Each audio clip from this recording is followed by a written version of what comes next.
Okay, so it felt quite unsatisfying to leave off the last episode with that defeat, so I'm just going to make a follow-up video on the build I'm currently using to farm Infested. I've done roughly sort of between 5 and 10 runs now, I think, and I've got a build that's very comfortable, for my stats at least, so I'm just going to showcase that. The only upgrade I've made since the last video is this honey staff, which is quite nice.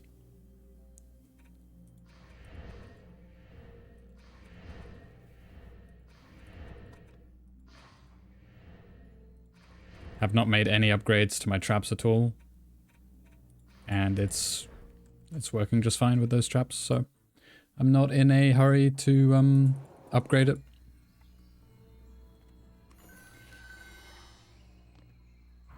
The build I'm using is completely reliant, well, not completely, but way more reliant on minions than, well, I'm pretty sure the build I did in the last video was minionless, so this version I'm fully, not fully utilizing because I'm not using all the DU, but I'm using a lot of minions, fair few minions. And that's because I'm just too lazy to upgrade my boost guardians, my boost summoners, so instead of making sets with more better resistances and HP, I'm just using minions to solve the problems of the Harbingers and Dark Elf Warriors on the later waves. And it's working out pretty well.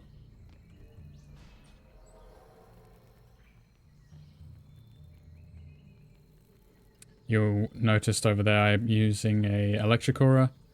I tried a bunch of different combinations, and my favorite solution to the enemies that come out of this spawn, sometimes at the later waves, when the LTs have stopped activating, the Sharkans, Goblins, or Ogres that come out of this spawn here will just freely be able to hit this core because there's nothing damaging them over here, so that, you know, when the towers stop chaining.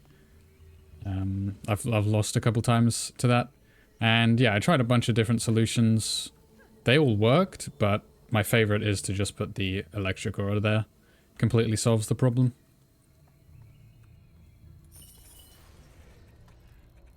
Right, next up. And because I'm using minions, I'm just completely ditching the golem. No need for it at all. There's no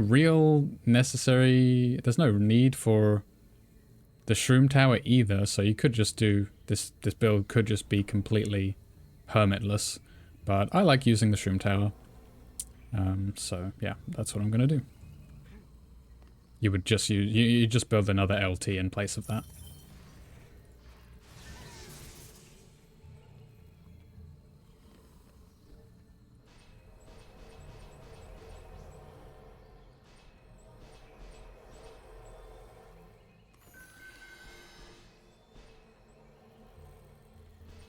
Doesn't really matter how you split the stack here. I just like splitting it so that if one of the spiders that does spawn there manages to live long enough to web the towers, it's not going to web all of the lightning towers. It's most likely just going to web this side here. And we do have 3... I appear to have forgotten a darkness trap.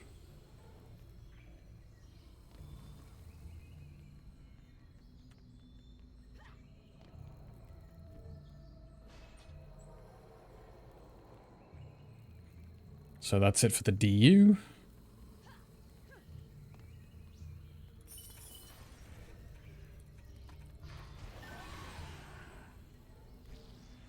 And this reflect here is the most effective use of one DU that is left over that I could find. Your other options are like, you know, putting it here, but the most poison balls basically get fired from the ogres over here. There's not really anything else from the other directions that you need to worry about. So I'm just going to alternate archers and spiders over here with a mage. And then over here, it's pretty important that you place the minions starting from sort of the bottom of the ramp here, the stairs. Because what happens is a harbinger will come down here, and if there's nothing really blocking this area off, he'll just sort of slide down here and potentially be in range of your guardian summoners. Something I do to combat this is just have both of them stand here. So even if a harb does come down here, it's not going to be in range. But best to just place your minions at the bottom of that ramp.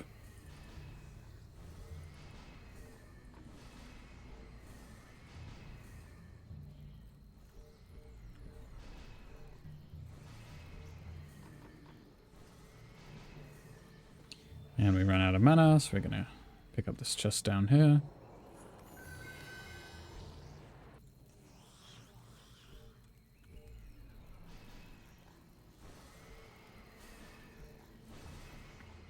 Now, these archers aren't strictly necessary. It's just the unfortunate side effect of my auras not quite being big enough, that when they're on the buff beam, they don't quite cover this path here entirely. So I like to put a couple of archers, or just one archer here and a mage. Yeah, that's just to stop the goblins and orcs getting to the core. If your auras are a little bit bigger than mine, you don't have to do these minions.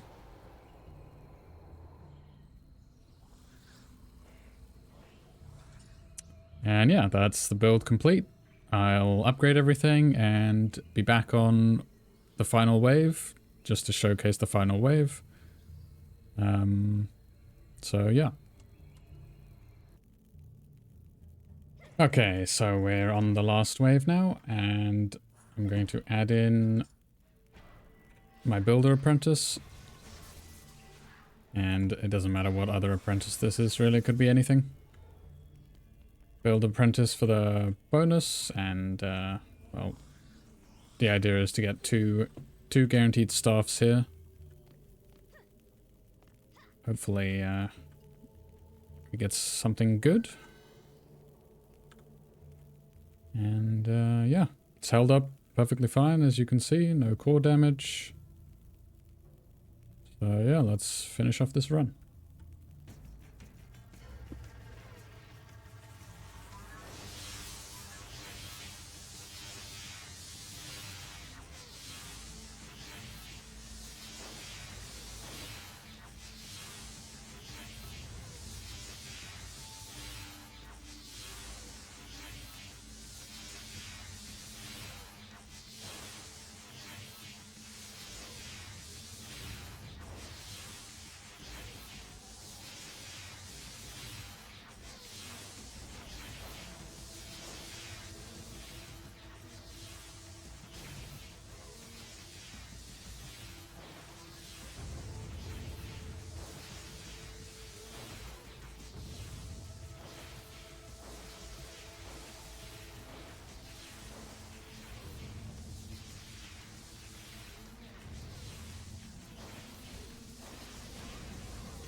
Oh, nice. We got a pair of ultimate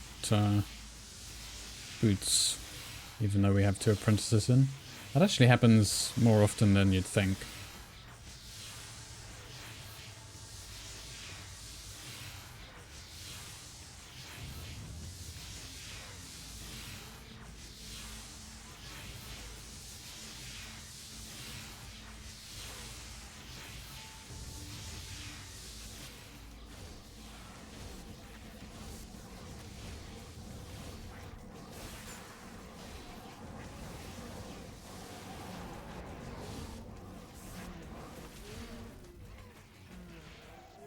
And there we go.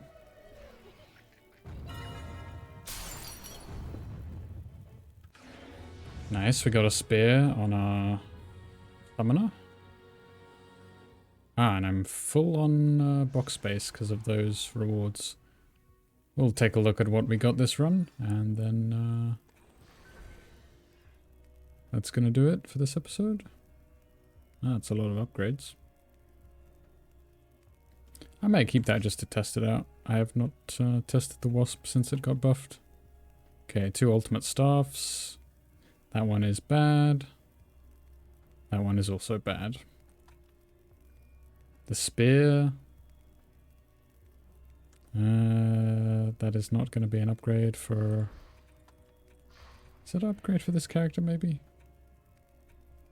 Doesn't look like it. I'll just keep it anyway. And we got an ultimate honey gun that's absolute trash. Whoops.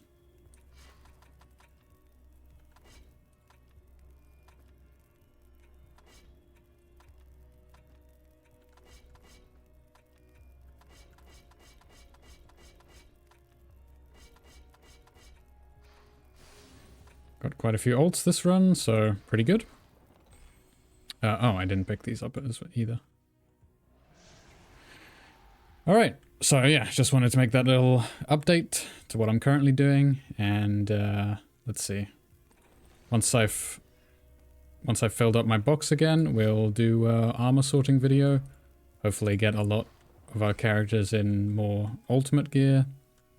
And yeah, I'm thinking hopefully get 6k stats. We're just off it on our auras. Decent a bit away on our adept. Same thing with hermit, I think. Yeah, not even 5k on hermit. So yeah, hopefully we get 6k stats from those upgrades. At least that's my plan. So yeah.